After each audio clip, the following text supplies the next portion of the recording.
أعوذ بالله من الشيطان الرجيم بسم الله الرحمن الرحيم Bismillahirrahmanirrahim. Assalamualaikum warahmatullahi wabarakatuh.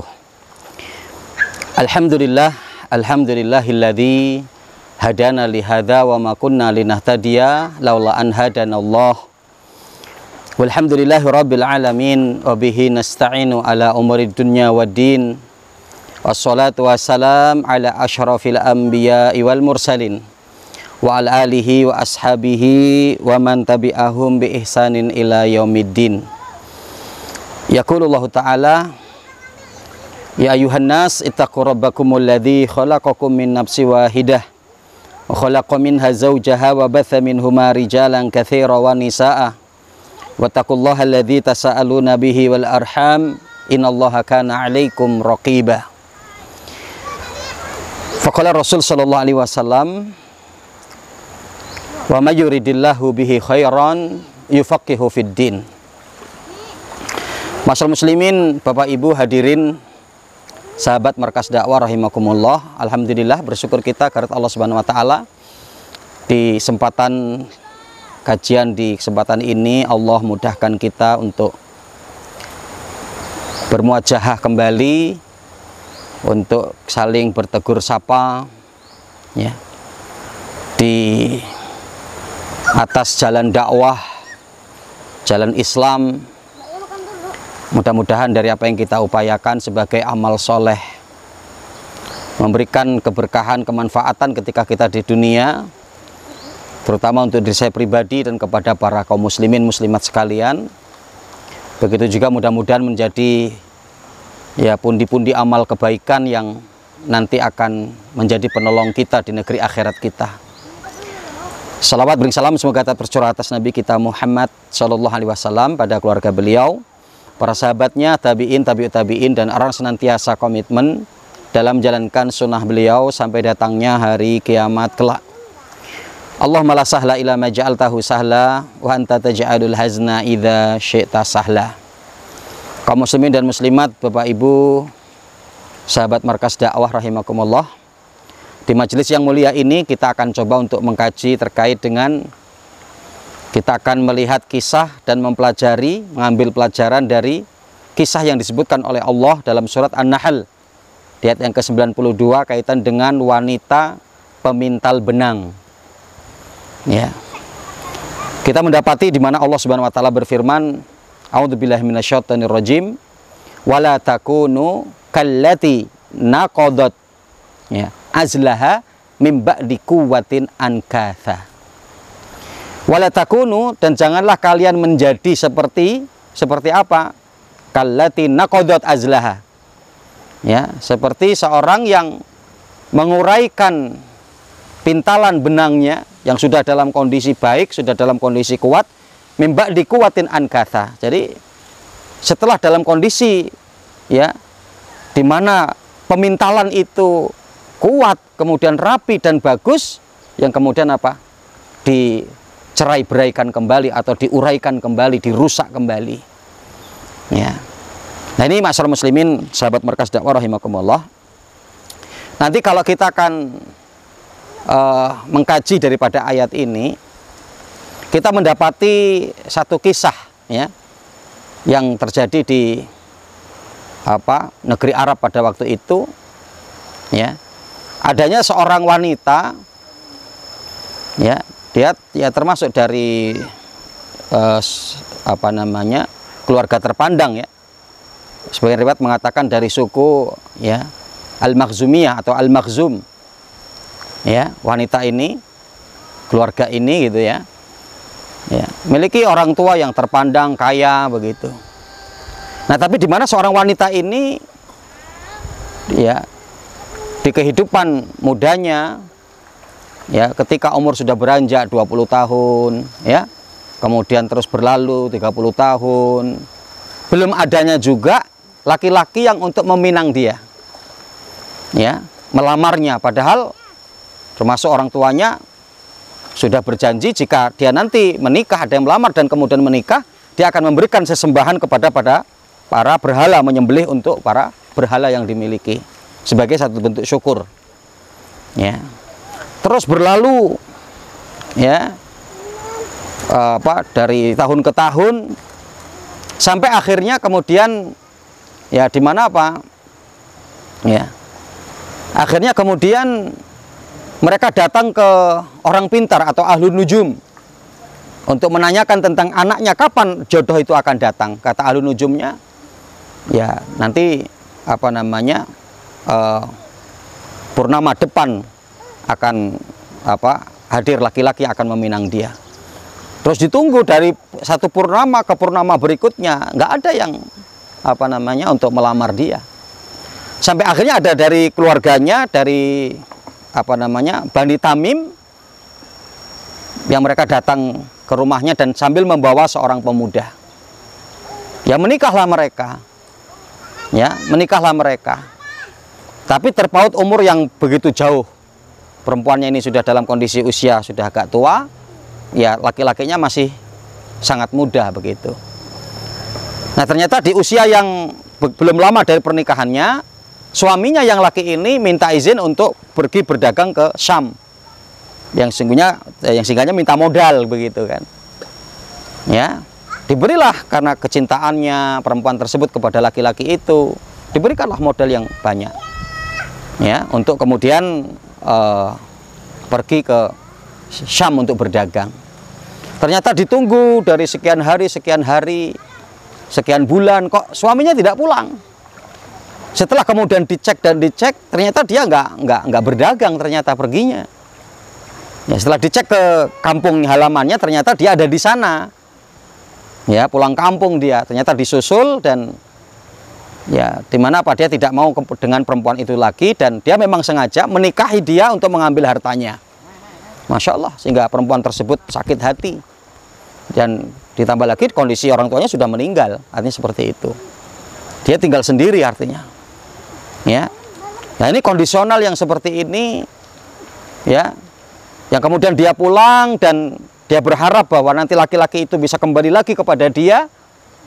Ya, ternyata dia sudah mendapatkan kabar bahwa suaminya dulu itu ya dia melakukan satu perbuatan keburukan di satu kampung dan kemudian dia diusir. Itu ya. Akhirnya udah putus harapan. Ya. Wanita tersebut atau yang para ulama mengatakan dia bernama Ritoh. Ya. Dengan kondisional yang terjadi itu, ya keputusasaan, ya kemudian kondisi yang ya begitu tidak menjadikan dia nyaman, ya maka ketika dia berada di rumah kegiatannya selalu untuk memintal benang.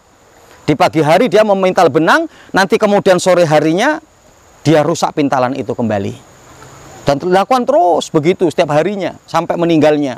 Bahkan bukan hanya sekedar itu, karena dia masih punya uang banyak, maka dia kemudian memanggil tetangga-tetangganya wanita untuk bisa ya ikut membantu memintal di pagi hari dan nanti sore harinya dirusak. Ya ini kan sebetulnya satu perbuatan yang konyol, gitu ya. Ya, maka sampai para ulama pun mengatakan bahwa ini adalah ya Ritoh al-Hamqa, ya. Ritoh sang perempuan yang bodoh begitu ya. Karena bagaimana dia di pagi hari memintal ya kain atau memintal benang, kemudian di sore harinya dia rusak, gitu ya. Nah, masalah muslimin, sahabat Markas Dakwah rahimakumullah, kita untuk bisa mengambil pelajaran-pelajaran ya terkait dengan kisah ini, ya. Di antaranya adalah yang pertama, ya kita harus memahami betul bahwa hidup ini adalah ujian, ya. Jadi tidak terbawa begitu saja larut dalam kesedihan, dalam ujian yang dia seolah-olah merasa tidak sanggup untuk menjalani kehidupan itu, ya akhirnya dia melakukan keburukan-keburukan, melakukan amalan-amalan yang sia-sia, perbuatan yang tidak berguna. Dan bisa jadi ini banyak terjadi di tengah-tengah umat kita, di tengah-tengah masyarakat kita, gitu ya.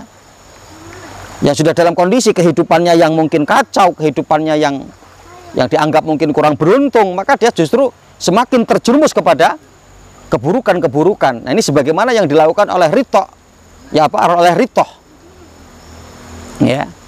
Yang karena kita memahami bersama bahwa Hidup ini adalah satu ujian dari Allah. Kita mendapati dalam surat Al-Anbiya ayat yang ke-35. Allah kan mengatakan begitu ya. Ya, wa nabluukum bisyarri wal khairi fitnatan wa ilaina turja'un. Aku uji kalian, kata Allah. Bisyarri dengan keburukan, wal khair dan kebaikan, ya, wa ilaina turja'un, kepada kami kalian akan dikembalikan. Kita akan diuji oleh Allah. Ya, diuji dengan keburukan dan kebaikan. Ya, yang sehingga jangan hanya kita memandang bahwa ujian itu pada hal-hal yang buruk saja. Ya, pada hal-hal kebaikan di situ juga adanya ujian Allah. Apakah kita, ya, dengan diberikan kebaikan-kebaikan itu kita masih bisa untuk istiqomah? Kita masih bisa untuk menjadi orang yang baik?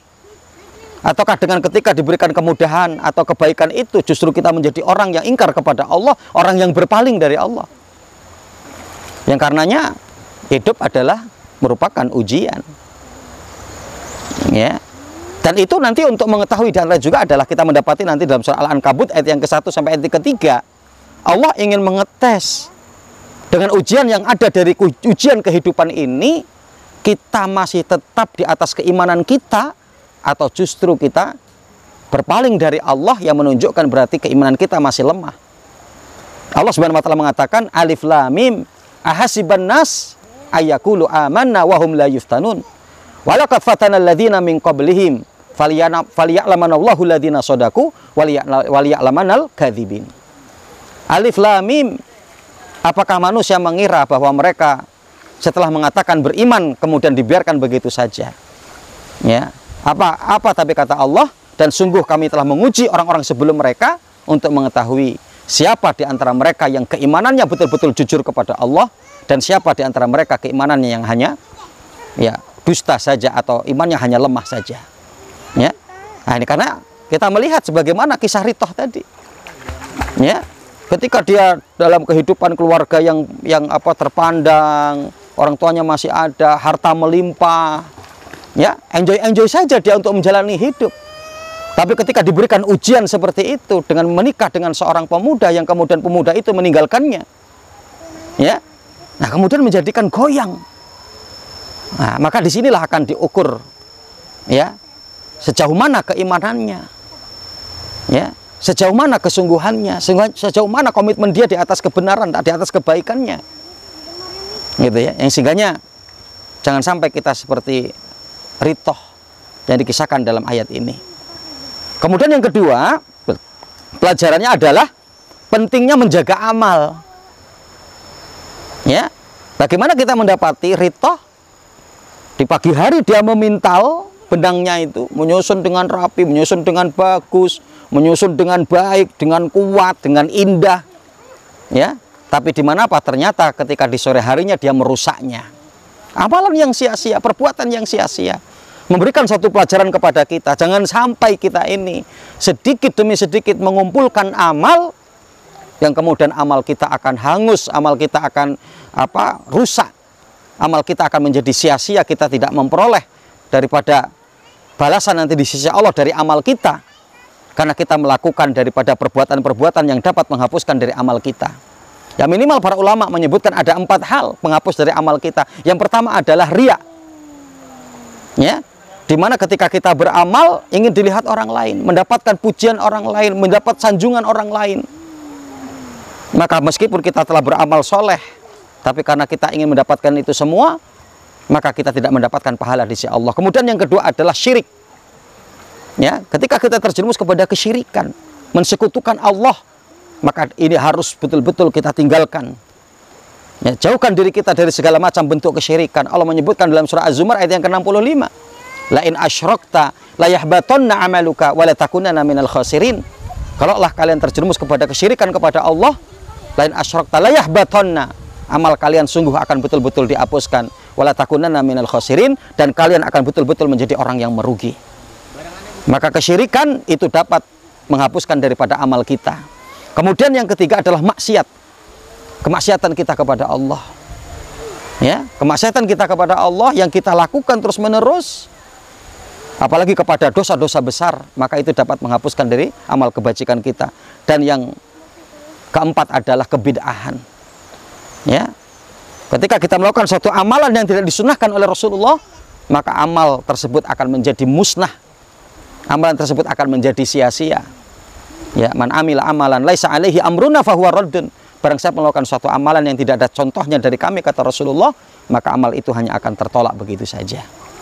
Nah, karenanya kaumullah minimal 2 pelajaran ini yang bisa kita ambil dari kisah yang disebutkan oleh Allah di dalam surat An-Nahl ayat ke-92 terkait dengan kisah wanita pemintal benang, yang dimaksudkan adalah ritoh, ya. Mudah-mudahan menjadi satu pelajaran penting bagi kita, dan Allah ya mudahkan kita di dalam untuk memaknai semua kehidupan kita tetap konsisten di atas kebenaran, di atas ibadah kepada Allah apapun kondisi kita. Kemudian yang kedua adalah ya bagaimana kita untuk selalu menjaga daripada amal kita, jangan sampai kita terjerumus kepada hal yang dapat membatalkan atau ya menghapus daripada amal-amal kita. Wallahu taala alam. Mudah-mudahan bermanfaat. Aku qouli hadza, astaghfirullahaladzim li wa lakum wa lisairil muslimin fi kulli jamil aqtar. Wabillahi taufiq wal hidayah. Wassalamualaikum warahmatullahi wabarakatuh.